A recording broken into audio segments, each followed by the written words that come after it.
Bueno, pues sigamos con la siguiente charla. Montserrat, Montsalvat y Montsegur, la trilogía del Grial. Bueno, él reside en el país cátaro, es investigador y bueno, es periodista. ¿Qué más es? Le pasa como Ángel, que es muy largo de explicar. Las gafas están aquí, Ángel. Aquí. Él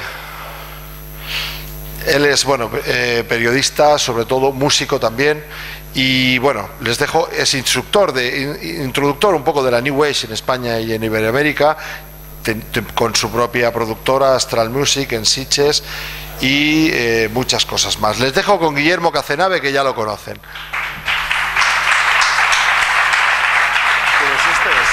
Gracias.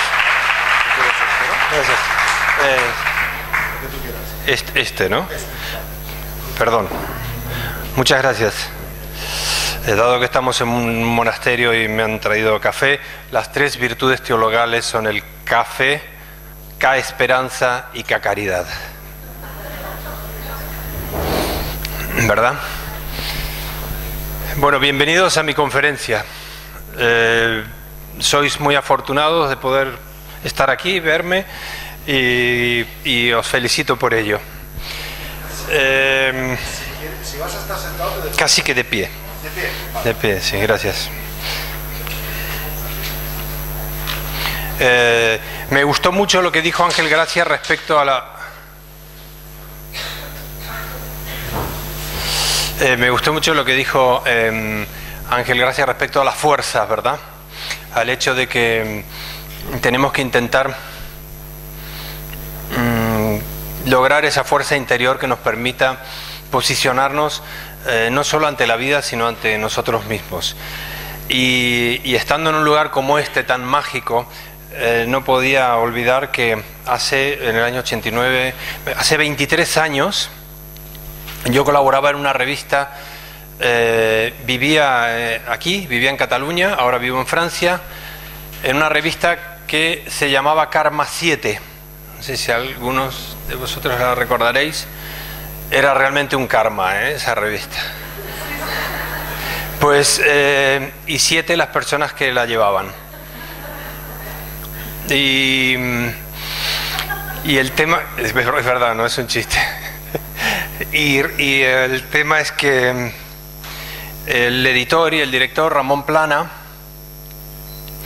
me dice un día: conozco una señora muy interesante, lectora de la revista, investigadora en estos temas, que desearía hacer unas grabaciones sobre sus investigaciones, sobre sus escritos.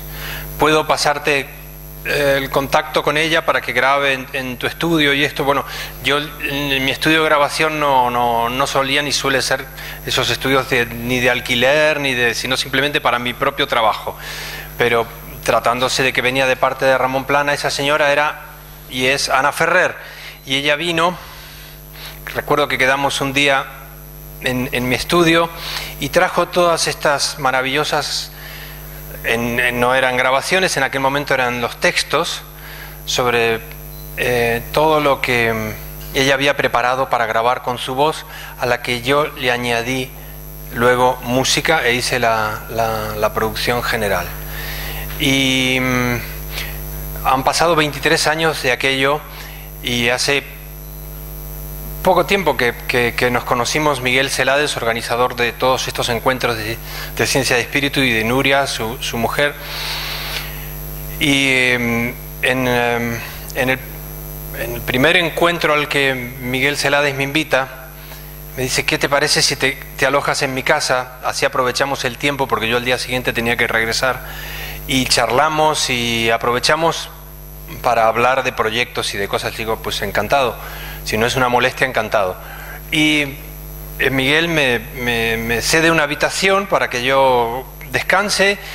Bueno, estaba muy cansado, venía de un viaje largo también, y me acuesto en la cama, y claro, me acuesto y abro los ojos así, y veo arriba en una vitrina transparente, era como un reflejo, no sé qué era, y veo el nombre que decía Ana Ferrer. Ana Ferrer y los títulos de las grabaciones que yo había hecho hacía 23 años. Y realmente digo, qué raro, ¿no? Debo estar porque lo veía como con un reflejo, era una vitrina con un espejo. Qué extraño, Ana Ferrer, claro que sí, fue con quien hicimos aquellas grabaciones y todo eso. Y eran aún los cassettes que están allí, en el stand de Ciencia de Espíritu.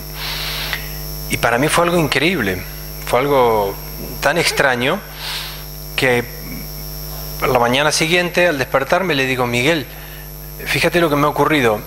Al acostarme vi esto de Ana Ferrer y Miguel me dice, es que Ana Ferrer es mi suegra, es la madre de Nuria.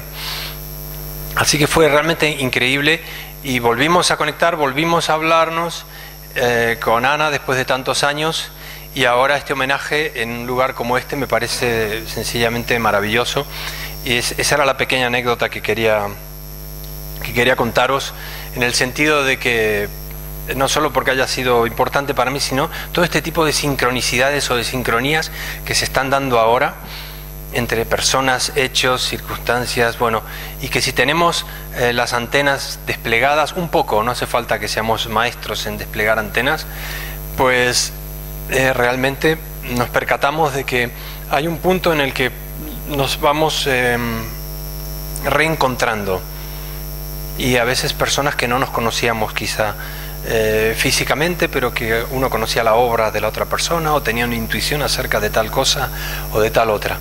Y lo mismo con respecto a la charla, que yo he puesto en el título la palabra trilogía, aunque Wagner, hablando del título, que es Montserrat, Montsegur y Montsalvat, como trilogía del Grial, él le llamó tetralogía. Pero si miramos en el mapa, donde está ubicado aquí Montserrat, este sitio tan, ya no diría mágico obviamente, y místico, sino tan incluso singular, tan extraño, porque no hay más que ver las formas de la montaña como para darnos cuenta de que es algo que totalmente distinto al resto del paisaje y de la geografía del lugar, cosa que con Montsegur no es así, sino que forma parte del paisaje. Quería decir que si miramos en el mapa, entre lo que es Montsegur, Montserrat y el Montsalvat, situado, porque se le adscriben varios montes a ese Montsalvat, incluso hay quien dice que es un lugar, no es un mont con NT, aunque existe en catalán Montsalvat, y el apellido Montsalvatge, que hay un compositor muy importante catalán, Xavier Montsalvatge, sino que este es Montsalvat, de mundo, y los otros dos son montes, Montserrat y Montsegur. Se crea entre los tres en esta trilogía o tetralogía, se forma un triángulo perfecto, y ese triángulo, esa forma geométrica, nos está indicando, pienso yo, que hay un enlace muy importante entre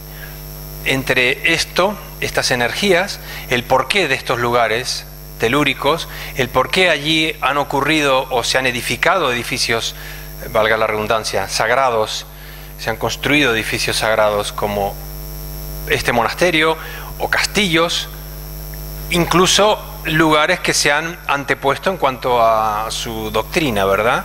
Ya que los cátaros en Montsegur tuvieron su enfrentamiento obviamente con la Iglesia de Roma, ¿verdad? Y Montserrat podría, en este caso, ser perfectamente, y lo es, un enclave de esa iglesia. Mientras que Montsalvat sería el mundo de los salvados, pero no porque tengamos que salvarnos, siempre estamos un poco con ese concepto de que hay que salvarse, hay que salvarse, hay que salvarse, o miles serán sanos, miles serán salvos, o los que sean las tribus, o 144.000, o el número que le queramos poner. Realmente, cuando nos planteamos eso de salvación, ¿salvarnos exactamente de qué? ¿De qué es de lo que nos queremos salvar? ¿De la propia destrucción que estamos nosotros desencadenando? ¿De algún tema geológico, de alguna catástrofe? Bueno, dejando de lado eso, ese Mont Salvat se refiere a eso. Este sería el monte más bien cerrado y el otro el monte seguro. Ha quedado demostrado que los nombres son relativos, porque ni tan cerrado, ni tan seguro, ni tan salvada la hipotética salvación de la humanidad, si es que realmente tenemos que salvarnos de algo. Porque si planteáramos realmente, independientemente de los dogmas o de lo que nosotros creamos o no, de que la muerte no existe, y de que nosotros vamos y venimos, estamos o no aquí, regresamos, los que estén a favor de la teoría reencarnacionista, quienes no, o de la resurrección, que realmente el ser humano no muere, nada que tenga vida muere, no existe. Lo que existe son distintos planos de conciencia, distintos niveles y distintos grados evolutivos por los que vamos pasando. En ese sentido, el grial, como símbolo, tiene dos o tres concepciones distintas. Una que sería la material, que es de la que podríamos también hablar, obviamente respecto a esta conferencia, incluso por lo que sucedió, que hasta quienes más lo buscaban vinieron aquí a este monasterio preguntando por el grial. Y luego la que tendría que ver más con los linajes y las cosanguinidades, con la sangre, con el ADN, y luego un grial puramente ya espiritual, extracorpóreo. Los tres pueden coexistir o casi cohabitar perfectamente. De hecho, es como si habláramos de nosotros como cuerpo, como espíritu, como personalidad, como distintos elementos, como yo, y seguimos siendo una cantidad de cosas dentro de una sola unidad, que somos nosotros. Una cosa no quita a la otra, y no deberíamos expresarnos exclusivamente por una sola cosa. Por eso cuando Miguel Celades hizo mi presentación y dijo músico, periodista, bueno, periodista o que él repita, bueno, da igual, no soy nada de eso en realidad, y ninguno de nosotros somos, pienso, nuestra profesión o nuestra actividad. Pienso que somos muchísimo más que lo que hacemos, ¿verdad? Y que cuando a una persona le preguntamos qué eres y que nos diga soy músico o soy médico, pues me parece que es muy poca cosa, perdón.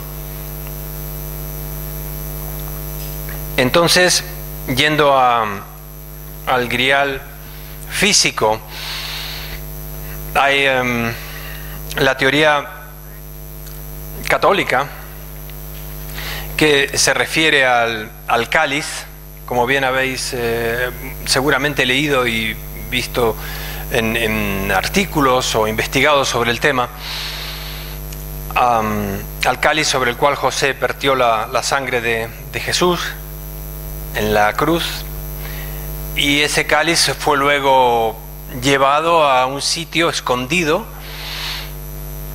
y que esa sangre, ese cáliz, es un elemento de poder, es un elemento de conexión mística más allá de la tierra.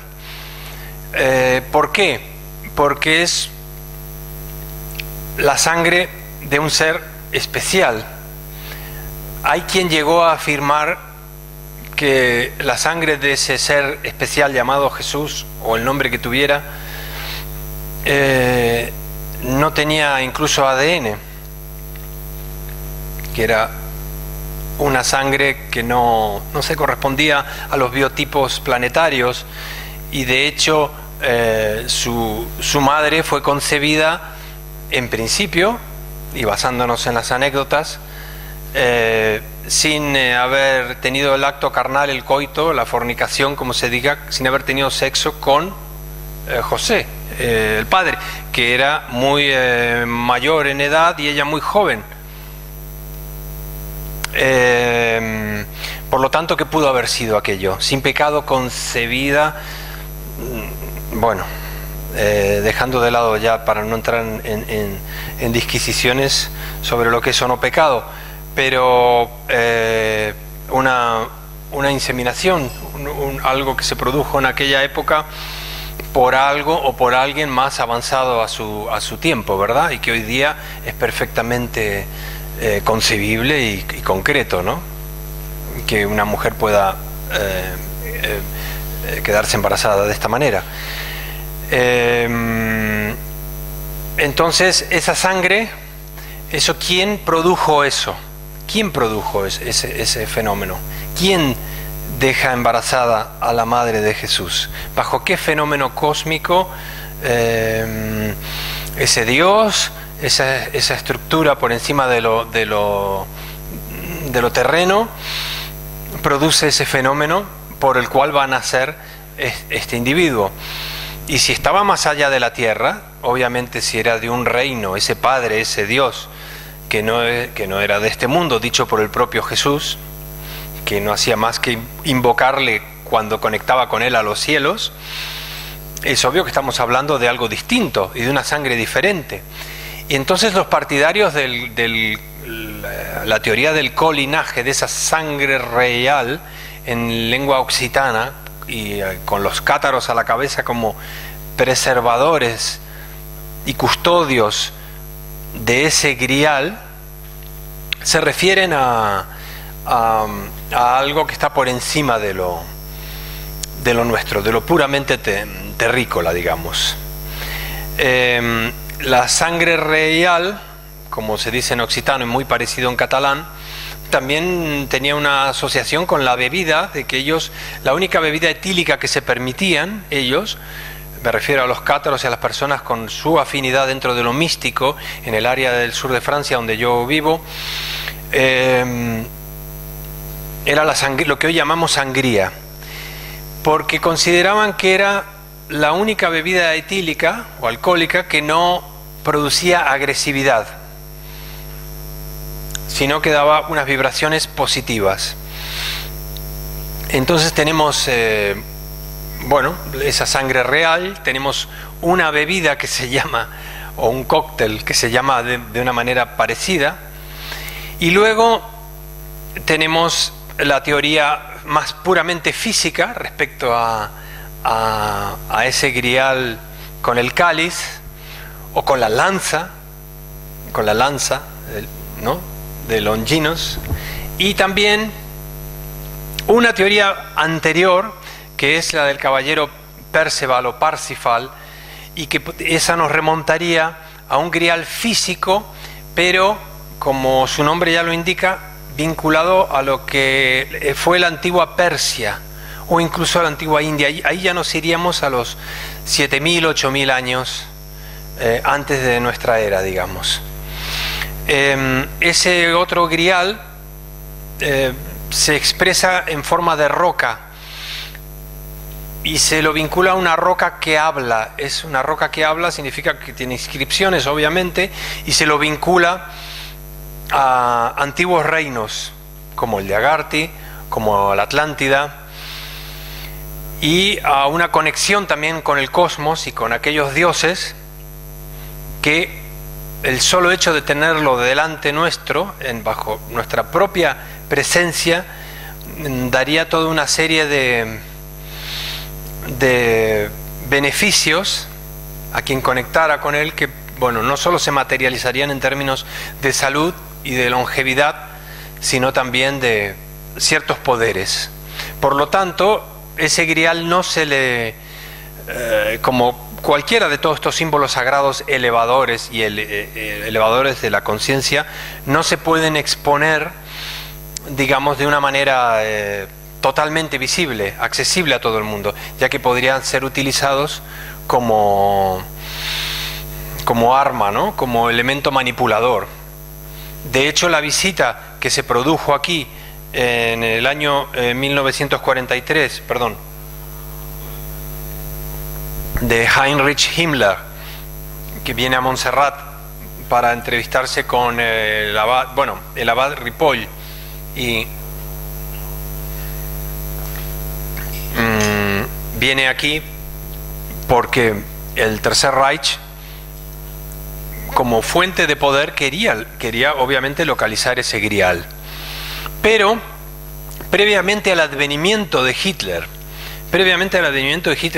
y a lo que fue una degeneración de la idea embrionaria,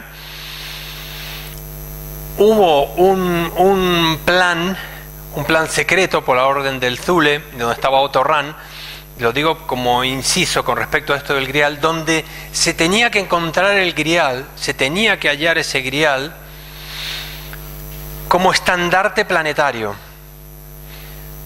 Es decir, la idea era de crear un gobierno mundial, pero no un gobierno mundial de control y de dominio de un país o de una raza sobre la otra, sino que se acabaran, digamos, las naciones como concepto de barrera, de frontera, que se creara un gobierno o un mundo donde todos estuviésemos unidos, interconectados, y en lugar de tener nuestra nación, nuestro país y nuestra bandera, el único estandarte humano y planetario que nos identificara como tales y nos uniera como fuente espiritual y material fuese el grial. Esa era la idea primigenia, embrionaria, de ciertos círculos herméticos alemanes previos a la llegada de Hitler. O sea que la idea embrionaria suena positiva, y el grial podía ser ese elemento. Dejarnos ya de banderas, de estar enemistados unos con los otros, con los vecinos, con esto, yo soy de aquí, yo soy de allá. Bueno, seamos humanos. ¿Y cuál es tu bandera? Pues podría ser el grial. Volveríamos al concepto atlante, al concepto, digamos, milenario de unión con el planeta y de interrelación por encima de todo lo que ahora aún nos sigue dividiendo. Entonces tenemos estos griales, algunos un poco más paganos, y tenemos el otro que es el Santo Grial, que es, digamos, el que oficializa la Iglesia Católica. En cualquier caso, unos y otros buscadores de algunos de estos tipos de este tipo de grial o de otros, parece que incluso a pesar de las investigaciones y de los conocimientos que en principio se suponía tenían, no lo tenían en este sentido tan claro como para venir a buscarlo a un monasterio con una delegación y preguntarle a un abad en dónde estaba el grial. Si supiesen algo más concreto, pienso yo, no hubieran actuado de esa manera. Con respecto al grial cátaro, se sabe muy bien que los cátaros tuvieron dos huidas del castillo de Monsegur previas a su entrega en manos de la Inquisición. Una fue en la Navidad del año 1243, y donde se llevan allí los objetos materiales, porque ellos también tenían oro y toda una serie de cosas. También se dice que ellos custodiaban el verdadero Evangelio de Juan. Y pocos días antes de la entrega de Monsegur, en marzo de 1244, se llevan allí el resto de las cosas principales. Y entre esos objetos, entre comillas, se dice que se llevan a un niño, y que ese niño podía ser descendiente de ese linaje supuesto de Jesús, que, bueno, ahora a raíz del Código de Da Vinci, ya sabéis, y de Henry Lincoln, que ya lo escribió antes en el Enigma Sagrado, sobre la posibilidad de la descendencia con María Magdalena. Curiosamente, hay una cosa muy curiosa, que la profecía cátara, del último cátaro de los 700 años después de su caída, que reverdecerá el laurel. Fijaros qué curioso, que estamos hablando de 1243, cuando ellos huyen de Monsegur en aquellas Navidades, y 1943, cuando Himmler viene aquí al monasterio de Montserrat en busca del grial. Son justo 700 años. La profecía cátara era que 700 años después reverdecerá el grial, reverdecerá el laurel, perdón. Y realmente son prácticamente 700 años también luego de la caída de Hitler. 700 años después de la caída de los cátaros, se produce prácticamente, año más, año menos, ajustes de calendario, la caída de Hitler. Quiere decir que Europa, en ese momento que queda diezmada y semidestruida, comienza lentamente un periodo obviamente de reconstrucción luego de la destrucción. Alemania es el país que se recupera más rápidamente, quizá por el espíritu de los alemanes, ya sin ninguna ayuda, en silencio por la vergüenza de lo que habían pasado y sin decir nada, en 1955, 1957, cuando la mayoría del resto de los países necesitaban del plan Marshall para salir adelante, o de rescates como los que estamos viendo ahora, ellos ya habían salido solos por su cuenta, lo cual demuestra que tienen un espíritu muy especial de recuperación y de trabajo. Comienzan, como decía, un periodo de reconstrucción y de unión entre comillas, que aún la unión no es tal, porque lo estamos viviendo ahora. No quisiera entrar tampoco mucho en temas políticos, pero vemos que hay muchos intereses creados, ¿no? Y cómo se juega con los países, cómo se los endeuda, cómo se les dice que durante 20 años, como se ha hecho con España, ¿no? En 1985, que van a tener crédito 20 años, hasta el año 2005, luego se abre el crédito, los endeudan, luego los rescatan, luego los sube. Esto es una montaña rusa constante, manejada por intereses creados, que ahora no es el motivo de esta charla, pero donde Alemania sí que tiene una presencia y sigue teniéndola muy importante en toda esta jugada, digamos, en todo este ajedrez. Y de hecho, bueno, cuando estábamos hablando al principio de esta trilogía o tetralogía, porque Wagner en su Parsifal, precisamente, basado en los poemas de Wolfgang von Eichenbach, que fue el famoso poeta que habla sobre todo esto en el siglo XIII, compone esta obra musical fabulosa. Volvemos a Alemania, ya a compositores o a escritores, poetas. No escribía, Eichenbach era analfabeto, ni escribía ni leía, pero dictaba la inspiración que le venía a su mente, y era algo maravilloso. Bueno, pues realmente volvemos a un ciclo donde todo esto se está por dirimir ahora, porque ahora nos encontramos con que también lo que habló Wagner, lo que escribió y lo que compuso sobre el oro de los dioses, y sobre todo esta orografía que nos va llevando a esta triangulación sobre la posibilidad griálica física, vemos que esta falsa economía basada en el oro se derrumba, se cae en 1000 pedazos, y que el dinero en realidad no existe, no estaba, no es que no esté ahora, no estaba, nunca estuvo. Estuvo un 20% para los cajeros, para que la gente, la plebe, digamos, nosotros podamos sacar nuestras monedas, pero el 80% ese que se supone que nunca existió, ni siquiera se llegó a imprimir. Por lo tanto, ahora se está llegando a la dilucidación, a dirimir esta gran farsa y a esta gran situación donde volvemos a escuchar palabras como rescate y todo eso. Entonces yo pienso, es una teoría mía, de que realmente ese espíritu griálico, independientemente de que nosotros podamos algún día saber y coger eso y decir, bueno, aquí está el grial, el santo o el no santo, el pagano, el antiguo, el de la antigua Persia, el de los católicos,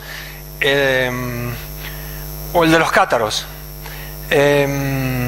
Independientemente de esto y de toda la simbología que conlleva, hay un concepto y un camino que tiene que ver con nuestros propios orígenes, nuestra propia llegada a la tierra, nuestra propia fusión con esos dioses que conectaron con Mesías, espíritus más elevados que vinieron aquí para indicarnos un cierto camino, y que ese grial se tiene que manifestar cuando nosotros veamos que todas las cartas que hemos jugado apostando erróneamente sobre cimientos falsos, viendo que se derrumban como un castillo de naipes, ahí es cuando vuelven a surgir. Ahí es cuando vuelven a surgir. Se durmió, lo siento. Bueno, ahora le voy a enviar unos deberes para la próxima clase. Sí, Aquí dice Guillermo Casanave, Montserrat, Montsalvat, sí. Tendrá que repetir la ponencia. Bueno, este es un tema muy complejo por un lado, y por otro lado es bien simple. El ser humano también necesita de puntos de referencia. Nosotros necesitamos de puntos de referencia. Tenemos los puntos cardinales, tenemos un planeta que es bipolar, ¿no? O sea que es un planeta ya que tiene diagnóstico y está en tratamiento, tiene polo sur y polo norte. Y de hecho, pues, y con grandes altibajos, ¿verdad? Entonces, en realidad tenemos 4 puntos cardinales, así que nosotros pienso que si alguno que está aquí alguna vez le han dicho que es bipolar, yo sugiero que le diga al especialista que es multipolar, que somos alto, que somos norte, sur, este y oeste. Y que de alguna manera todos estos conceptos, toda esta simbología, toda esta metáfora que nos va llevando de un camino a otro, este grial, o esta sangre real, o esta conexión con esas otras fuentes por encima de lo terrícola, de lo terráqueo, es lo que realmente nos puede llegar a eso, a llevar a una conexión por encima de que nosotros creemos o basamos o pensamos que está aquí. Pienso que nuestro origen es muy probable que todo nuestro origen no se corresponda a este planeta. Es lo más probable porque todas las grandes culturas han mirado a los cielos y han hablado de dioses que venían y que bajaban de la manera que fuese, y que esos eran sus padres o sus abuelos cósmicos, de distintos planetas, de distinta procedencia, de distinto color, algunos en plural y otros en singular. De nuestro lado, digamos, para entendernos, del lado occidental, parece que es más monoteísta, porque las 3 religiones principales, que son la cristiana, digamos, englobando el catolicismo primero y las que vienen luego, los musulmanes y la religión judía, los 3 tienen su origen en Abraham, ¿verdad? Leí hace no mucho que Abraham es Brahma al revés. O sea que alguien dio vuelta la palabra Brahma de los hinduistas y le pasó a los occidentales, que venimos 4000 años o no sé cuántos venimos por detrás, porque si hay algunos que están en el año 5700, nosotros estamos en el 2012 y aún estamos pensando en las profecías de los mayas. Quiere decir que venimos muy atrás. De alguna manera esos dioses están allí, esos orígenes están allí. Y yo preferiría, no sé, si alguien quiere, puedo seguir hablando de muchas cosas. Vivo en el país cátaro, se le llama así, pero en realidad el país cátaro no sé siquiera si existe, pero vivo allí y he vivido muchos años, 10 años, casi al lado del castillo de Montsegur. A 10 kilómetros del castillo de Montsegur está el pueblo Casanave, que es de donde viene parte de mi familia, y escribí todo un libro y un diario sobre eso que se llama La Noche del Grial. Y que yo os pido que cuando acabe mi charla vayáis allí y lo compréis, porque si no, es que pesa mucho la maleta y si no tendré que regresar. No, he bajado hoy de Francia, del país cátaro, he traído 10 o 12 libros, no más, y algunos compacts. Pero realmente, después de vivir estos años en el país cátaro y de haber viajado durante 30 años yendo y viniendo hasta que finalmente me instalé allí con mi familia, pues, y aunque mi abuelo y mi bisabuelo ya venían de allí, pero no estaban en estos temas, pienso que hay algo allí muy especial, algo muy mágico, y que hay toda una serie de resortes. Yo podría hablaros de muchísimas cosas. Si queréis, establecemos un diálogo ahora, o si alguien quiere preguntar o comentar algo y continuamos hablando, o si preferís que yo entre en algún tema en concreto, si os parece, antes de continuar. Sí. Guillermo, por favor, ya que estamos en el tema cátaro y en tu país, o por el momento, ¿podríamos relacionar de alguna manera René Chateau, René Suñé, con la Torre de Magdala, con todo el tema de la sangre real? Gracias por la pregunta. No sé si se ha grabado. Bueno, la pregunta que hace nuestro amigo es, ya que estamos hablando del país cátaro, si se puede vincular, relacionar la historia de Rennes-le-Château, de la Bat-Saunière, no sé si mencionaste algo más, la Torre de Magdala, con la sangre real. Es una muy buena pregunta, casi ya la estás respondiendo en la misma pregunta. En realidad está realmente vinculado, totalmente vinculado. No solo, bueno, está a 30 kilómetros, seguramente tú lo sabes, 32 kilómetros Montségur de Rennes-le-Château. No sé si más o menos conocéis la historia de Rennes-le-Château. Se hizo más famoso Rennes-le-Château, aunque no está explícitamente descrito por el Código da Vinci. Esta aldea donde un cura hace 100 años descubre unos pergaminos haciendo reformas en su parroquia, lo voy a resumir, comienza a hacer unas modificaciones muy extrañas, no solo en la parroquia sino en el pueblo, profanando incluso tumbas del cementerio en combinación con curas de otros pueblos vecinos. Los tres curas, esos tres párrocos de Rennes-les-Bains y Rennes-le-Château, bueno, los tres mueren en extrañas circunstancias, algunos de ellos comprobado que asesinados, y mueven mucho dinero, abren cuentas en Suiza, son visitados por personalidades, bueno, de la Europa de entonces, y dejan traslucir que en lo que se ha descubierto con respecto a la Bat-Saunière y Rennes-le-Château, de que todo esto tiene que ver con la figura de Jesús y Cristo. Bueno, yo he estado yendo a Rennes-le-Château muy seguido, incluso he hecho conciertos en la Torre Magdala, y he tenido mucha amistad. Falleció lamentablemente hace 4 años y de una manera también muy extraña mi amigo Jean-Luc Robin, que fue administrador muchos años de la Torre Magdala, chef francés, y que él, bueno, aparte de administrar la torre, escribió 2 libros luego sobre Rennes-le-Château. Él tuvo muchas amenazas a medida que iba investigando sobre ello. Recuerdo un día, el día del cumpleaños de su hijo, que como hay una pendiente y es un camino de curvas, al subir al coche con él, que llegábamos tarde a la fiesta de su hijo, estábamos en Rennes-le-Château, teníamos los 4 neumáticos del coche reventados. Y a él le pasaron muchísimas cosas, no solo a él, sino a otras personas. Y cuando fue elegido alcalde adjunto, porque él no quería ser alcalde primero, porque él era el chef del restaurante allí en Rennes-le-Château, tuvo muchos años administrando la Torre Magdala, que construyó el cura luego de hallar esos pergaminos, dedicada a María Magdalena. Pero fue elegido alcalde adjunto. Recuerdo que me envió aquel email el 10 de marzo del año 2008 y me dice: hemos ganado, por fin echamos el gobierno del pueblo, son 300 habitantes, de la alcaldía al anterior alcalde, que había sido colaboracionista del Tercer Reich, un antiguo coronel, y ahora vamos a abrir todo esto para que se hagan las excavaciones en la iglesia, porque ahora te comentaré una anécdota respecto a esto. Y a las 4 horas murió de enviarme aquel email. Entonces, 58 años, entonces estaba pensando, unos meses antes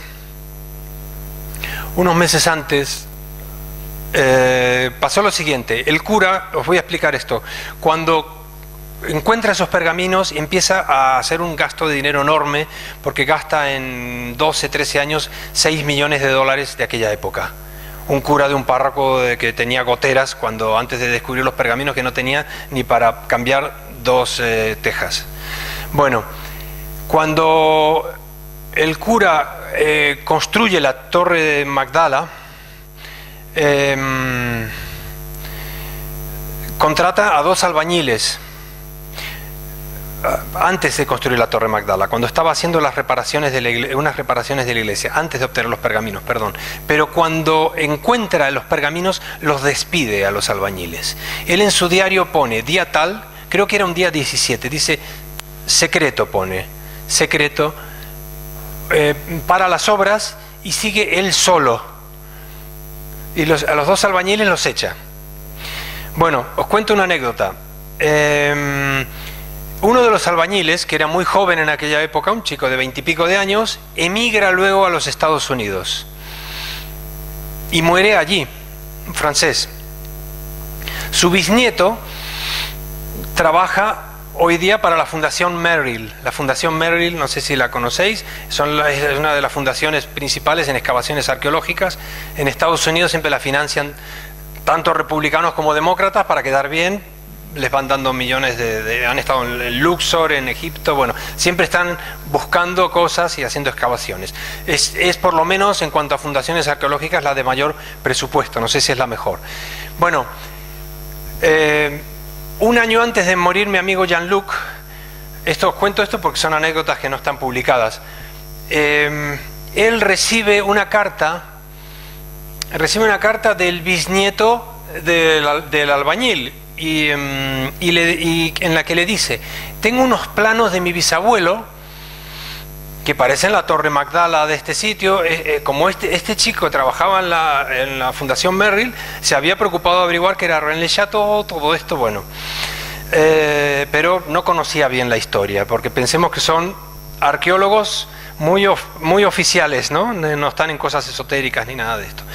Bueno, se ponen en contacto con el alcalde no quería saber absolutamente nada, pero finalmente pensó en aquel momento en que eso podía darle publicidad turística a Rennes-le-Château y autoriza que vengan a continuar las excavaciones. ¿Por qué querían los de la Fundación Merrill y con este bisnieto del albañil de Rennes-le-Château que había despedido el cura, volver a Rennes-le-Château 100 años después a hacer excavaciones y a investigar? Porque habían visto dos anomalías. Ellos le llamaron anomalías. Debajo de la iglesia, esas anomalías, que ellos llamaban inicialmente así, parecían dos tumbas. Eran la tumba de un adulto y la tumba que parecía de un niño, de una persona o de un joven. Pero no estaban seguros si eran tumbas. Por eso le llamaron anomalías. Estaban debajo de la iglesia, que es donde muchos esotéricos querían averiguar si allí estaba la tumba de María Magdalena, o incluso la de su hija Sara, que podía ser hija de Jesús. Bueno, el alcalde les dice que sí, que vengan a Rennes-le-Château. Y Jean-Luc, recuerdo que me dice, van a venir en aquel momento, estábamos hablando, vienen los norteamericanos, vienen los de Merrill, vienen con todo. Bueno, cuando llegan los de la Fundación Merrill, que llegan con estos trípodes gigantescos, que parecen, bueno, con láser, de todo en plan americano, el alcalde, el primer día que veía que llegan con unos camiones que no sé de dónde los habían sacado, se asusta y les dice que no van a poder continuar haciendo las excavaciones y las investigaciones. El primer día sí que ya las detectaron con el láser porque fueron muy rápido, iban en plan americano. El alcalde dice que no, que va a necesitar autorización de Carcassonne. La cuestión es que los echan y ellos dicen que no, que cómo, si tienen una carta del propio alcalde y han venido de tan lejos. Había algunos que estaban en Egipto y se desplazaron, otros de América, y que no, a las 24 horas les dicen en este pueblillo de Francia que se tienen que marchar. Bueno, la cuestión es que se arma ahí un lío bastante increíble y el vínculo es el cura. La historia está parada porque Jean-Luc, que iba a abrir todo esto, murió a las 4 horas de ser elegido alcalde adjunto. La situación ahora está parada, el pueblo es puramente turismo y venta de productos, ha cambiado totalmente estos últimos 4 años y nadie está investigando ni haciendo absolutamente nada. Pero el vínculo, respecto a tu pregunta, que me parece muy importante, el vínculo es: ese cura descubre unos pergaminos. En esos pergaminos hace toda una serie de viajes que los lleva a París para que se lo descifren, y en principio tiene que ver con la figura de María Magdalena y Jesús. Él le dice a su ama de llaves, con quien tenía una relación, Marie de Nardot, que muere en los años 60, él le dice que lo que él descubrió es tan importante que no lo puede revelar, pero que tiene que ver con la figura de Jesús. Bueno, eso se lo lleva a la tumba o a él lo liquidan, no se sabe. Marie de Nardot, que era su amante, en el año 1966, antes de morir, le escribe a un amigo suyo en Toulouse y le dice: ven que tengo unos papeles del cura, yo me he guardado esto toda la vida. Esta mujer ya tenía 80 y pico de años, tiene que ver con la figura de Jesús. Cuando llega su amigo, está muerta ella también. O sea, esos papeles nunca se encuentran. ¿Qué es lo que tenía que ver con la figura de Jesús en Rennes-le-Château? Los cátaros, por otro lado, estaban en Montsegur, a 30 kilómetros de allí, y eran custodios también. Ellos se autoproclamaban custodios también de todo un linaje, de todo una primigenia comunidad cristiana que se instaló en el monte Fourcat, que ese monte está a 15 kilómetros del castillo de Montsegur. Esa montaña sagrada de los cátaros, que yo lo explico en el libro, el monte Fourcat, es allí donde ellos hacían su escuela de vida, donde se internaban en la montaña, hacían sus votos de castidad, sus votos de pobreza y toda una serie de iniciaciones. Parece ser que en ese monte Fourcat se instaló la primera comunidad cristiana que hubo en este sector de Europa, y que fueron descendientes, o la misma Sara, quien no seguro esto, o descendientes de Sara, que serían nietos, bisnietos de María Magdalena, no lo sé, que se instalaron allí a comienzos de nuestra era. Y los cátaros afirmaban ser descendientes de esa gente. Serían los primeros cristianos, llamémosle, que se instalaron aquí. Fourcat es una cosa muy curiosa, el nombre de esa montaña, porque, bueno, ya sé que no tiene nada que ver, pero four en inglés es 4, y cat, cátaros, también es catalán, pero bueno, pero quiero decir que 4 fueron los cátaros que huyeron de Montsegur llevándose sus tesoros más preciados, para que no cayeran en manos de la Inquisición, y se los llevaron allí a esa montaña. Y esa montaña está vinculada a mi familia, yo sin saberlo, porque el pueblo es Casenave, que la familia de mi abuelo, mi bisabuelo venían de allí, pero yo no tenía ni idea de esto, ni idea. Es más, mi bisabuelo era exportador de vinos, fue el que introdujo los vinos franceses en Sudamérica, fue un hombre que era multimillonario y se arruinó en la crisis del año 29, perdió todo en 48 horas, infartó, murió a los 40 años. Ese fue mi abuelo, perdón, yo no lo conocí, así que quiero decir que estaban en temas de negocios, pero venían de allí, ¿no? Originariamente, de ahí se desplazaron a Toulouse. Y por eso había mucha gente que tenía interés en mi trabajo, yo sin saberlo. Esto en los años 80, había gente que hasta me seguía porque estaban convencidos de que yo manejaba una información oculta sobre la montaña Fourcat, que está en el pueblo Casenave. Algunos creían que yo me había puesto ese nombre, que no era mi apellido real, y que yo tenía toda esa información, y yo no tenía ni idea.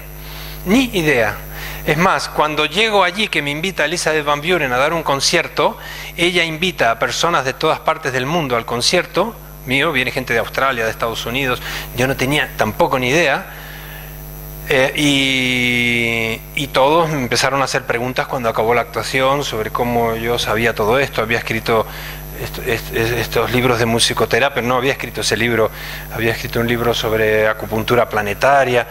Y yo les explicaba que yo no sabía nada, que yo sabía muy poco, que lo poco que sabía estaba en el libro y que estaba estudiando. Escribí en el año 87 un libro que se llama El sonido del universo, y allí puse todo aquello, la acupuntura planetaria, todo aquello, pero muy poco, porque no sabía más, ¿no? Y no me creían. Todos estaban convencidos de que yo sabía muchísimo y que yo manejaba esta información vinculada hasta que tuve problemas serios de personas que me llegaron a coaccionar y a que yo dijera dónde estaba el grial. Me ha pasado una vez. Así que pues sí, me ha ocurrido eso, ¿no? En las cuevas allí en el año 89, en agosto del año 89 me pasó eso. Yo estaba con un grupo de personas y... Así que pues es un tema muy curioso, en el que me he visto yo, no sé si involucrado o qué, porque mi primera participación allí fue puramente musical, Y luego empecé a descubrir, qué curioso que en mi familia nunca nadie hubiera mencionado nada de esto, ¿no? Es más, cuando murió mi última bisabuela, enviaron las cenizas en un paquete de flan royal y mi abuela, creyendo que era un postre, nos las comimos. No os riáis, que eso es canibalismo. Mi abuela decía, esto no hace masa, lo mezcló era una gran cocinera, y nos las comimos. Y luego su hermana, mi tía bisabuela, envió una carta, claro, 2 meses, no había internet en aquella época. Yo tenía 14 años y en mi familia es un tema tabú que no se habla. Y os llegaron las cenizas y mi abuela, otra carta, tardaba un mes. ¿Qué cenizas? Las que iban dentro del flan royal. Terrible, terrible. Así que pues, no sé si eso ha influido en mi trayectoria después o no sé. Me considero una persona bastante cuerda. Toco guitarra.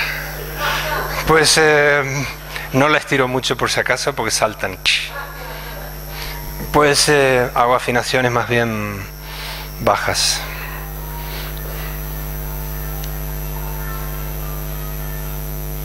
Eso es She's Like a Rainbow, coming closer everywhere.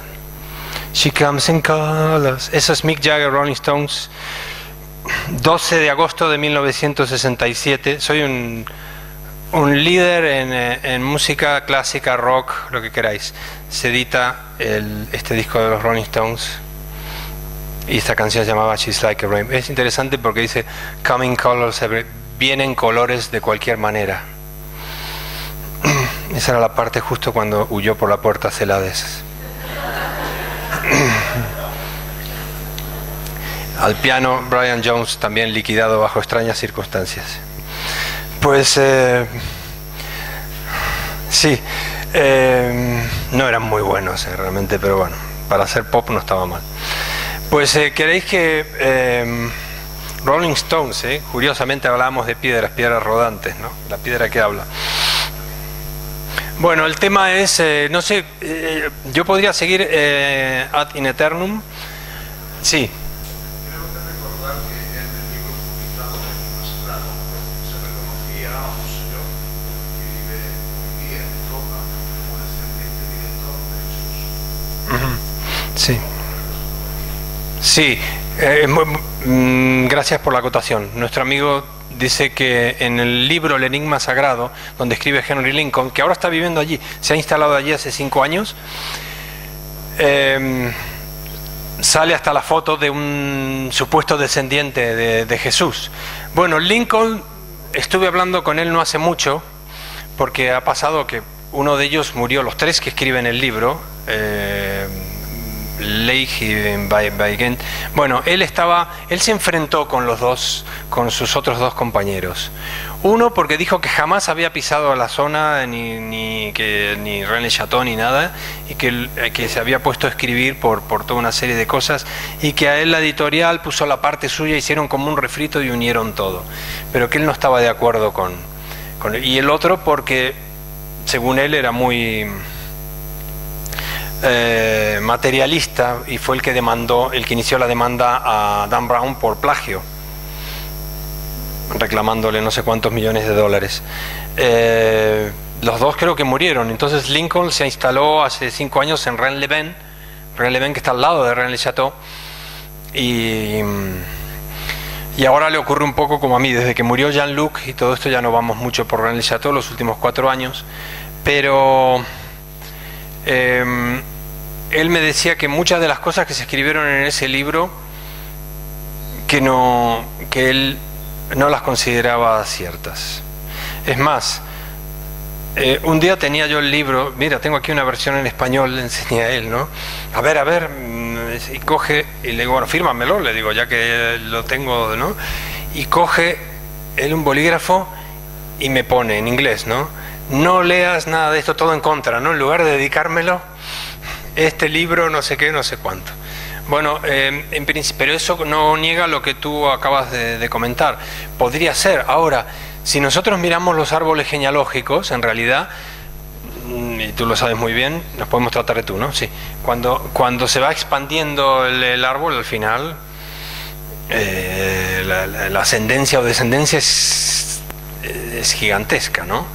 Todos podemos ser ahora descendientes de gente importantísima o anonimadísima, como se diga. En realidad, si esto fue así, si esto es cierto, si Jesús tuvo descendencia con María Magdalena, bueno, a partir de ahí, ¿cuánto tiempo ha pasado? Desde que nació, en principio se dice esta niña Sara, y luego a lo mejor hubo más, o a lo mejor no, y que por eso a María Magdalena la querían también liquidar y tuvo que refugiarse.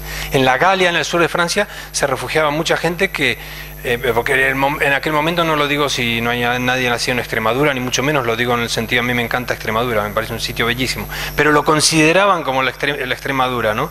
La Galia, los enviaban allí a los desterrados, ¿no? Incluso Poncio Pilatos murió allí, cuando ya se enfrentó al régimen, lo enviaron allí.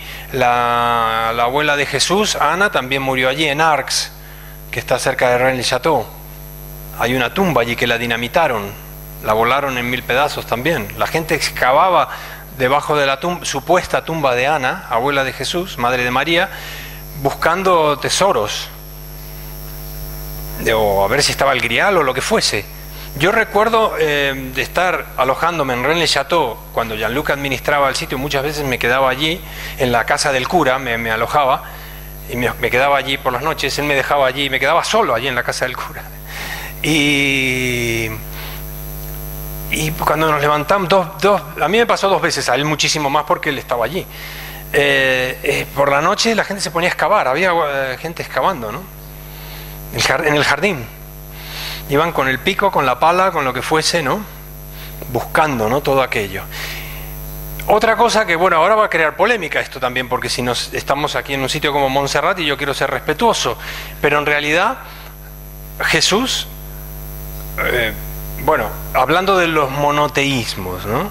Jesús es una figura importante para nosotros de este lado del planeta. Él en principio no se sabe esos años que no estuvo aquí, que va a la India, va a unos sitios, pero en realidad es uno solo, ¿verdad? Estamos hablando de un solo profeta o personaje, como se llame, o místico, o hijo de un dios.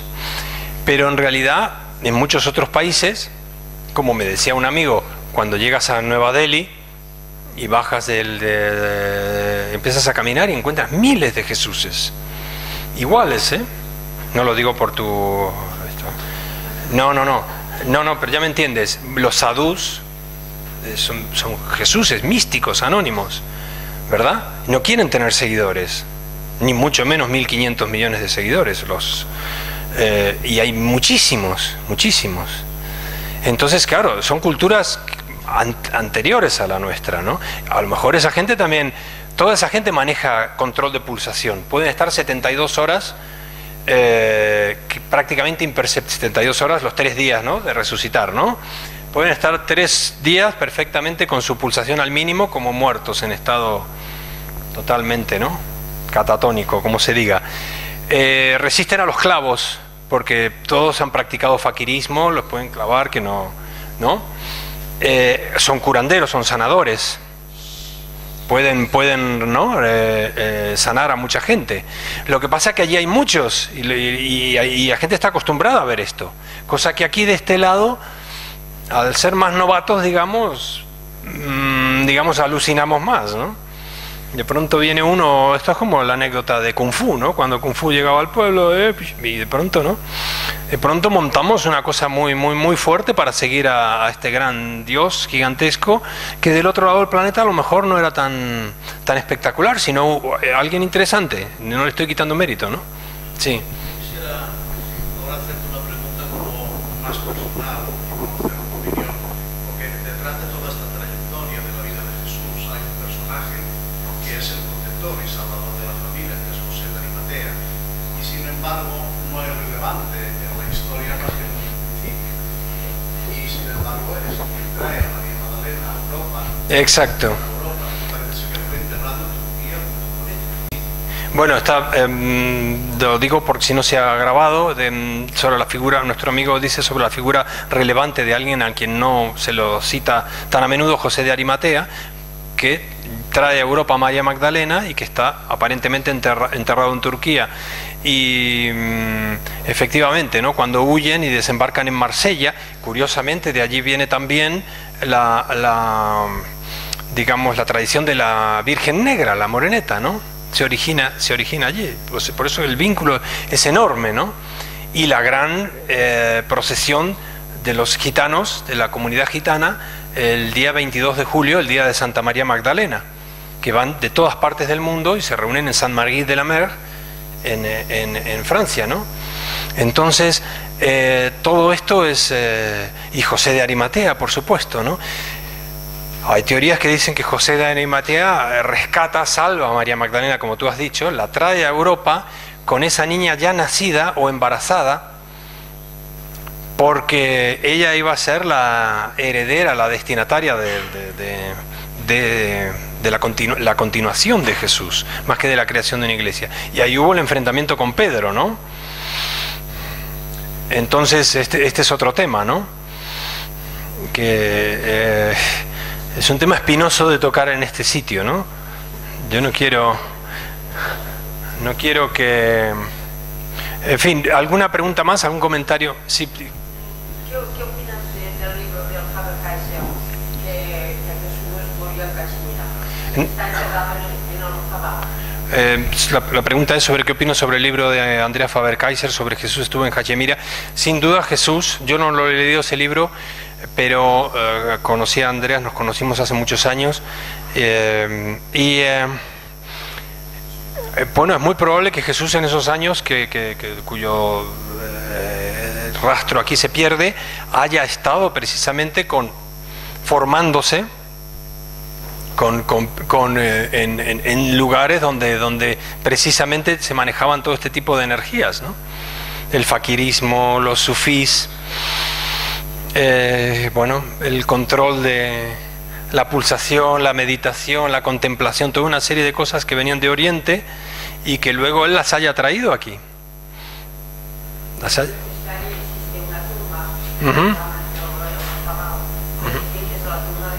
La tumba de Jesús. Ajá. Claro, es posible. Es posible. En cualquier caso es muy interesante el dato, como también lo de la tumba de María Magdalena, que probaría muchas cosas, empezaría a probar muchas cosas, pero el tema es, claro, cómo, no sé si hasta qué punto cambiarían las cosas, ¿no? Quizá saber que tuvo descendencia, saber que hubo toda una estructura que no se dejó terminar, concluir, que hubo toda una serie de personas que se adscribían la descendencia de aquello que fueron exterminadas, que hay una triangulación hasta geográfica, como hablábamos ahora de Montserrat con Montsegur, el Montsalvat, que eso hasta ha sido expresado en una ópera por un gran compositor, que eso tiene que ver con Alemania, que eso tiene que ver con muchas de las cosas que están pasando ahora en el mundo y sobre cómo vamos a salir de toda esta situación. Y que tiene que ver también incluso hasta con el oro, y con el oro de los dioses, y con nuestros orígenes, porque tiene que ver con la economía también, y con la mala utilización de un elemento que estaba expuesto a los dioses, y llegamos nosotros, lo robamos de los templos, lo escondemos debajo del colchón, le damos un valor material inexistente, y creamos toda una falsa economía que ahora está hecha añicos en los últimos 500 años, porque eso no era su finalidad. Esa no era la finalidad del oro. La finalidad del oro era para comunicarnos con ese dios o esos dioses que son los que nos van a traer la evolución. Desde luego que los bancos no, lo dudo. Pues han quedado muchísimas cosas. Creo que va a haber un pequeño corte. Me ofrezco estoy allí con mi libro, estamos aquí en esta sala tan maravillosa. Quería agradecer a Miguel Celades por haberme invitado, a Ana Ferrer, que es una gran investigadora a la cual admiro y que estuvimos muchos años sin vernos, pero que, en fin, con quien tuve el gusto de trabajar y hacer aquellas grabaciones, y a todos los demás conferenciantes. Si vamos a hacer algo con Ángel Gracia, no da tiempo, que han venido aquí, y a vosotros por asistir y tener paciencia y disculpar, a veces el tema no da para Esto habría que hacer o un taller o simplemente reunirnos un fin de semana. Si queréis, con Miguel estábamos hablando, venir al país cátaro, donde estoy, y quedamos y hacemos un encuentro de fin de semana. Vamos a ciertos sitios, no a los sitios típicos, porque sí que para ir al castillo de Carcassonne, yo no soy quien para llevaros a ningún sitio, pero no soy nada, ni nadie. Pero ¿para qué os voy a llevar yo al castillo de Carcassonne o a sitios donde ya paran todos los autocares? Yo, como lo hablamos con Miguel, vamos a otros sitios, no por hacernos los raros, sino para ver los sitios de verdad, los sitios interesantes. Otros, a lo mejor, lugares donde iremos y yo diré, yo no sé mucho de esto, pero aquí puede haber cosas interesantes, vamos, aunque sea a verlo, a imbuirnos un poco de esto. Y otros que tengo más información, la comparto sin ningún problema. Vamos a hacer un viaje, no sé si va a ser en septiembre o cuándo, o en septiembre, octubre, noviembre, diciembre, enero o febrero aproximadamente. Pues no importa, tenemos muchas vidas, vamos a volver muchas veces, así que no os preocupéis. Nos seguiremos viendo si no nos liquidan. Pues bueno, gracias Miguel, gracias a todos. No me aplaudáis, por favor. Y os espero ahora allí y de verdad muchas gracias. Un aplauso.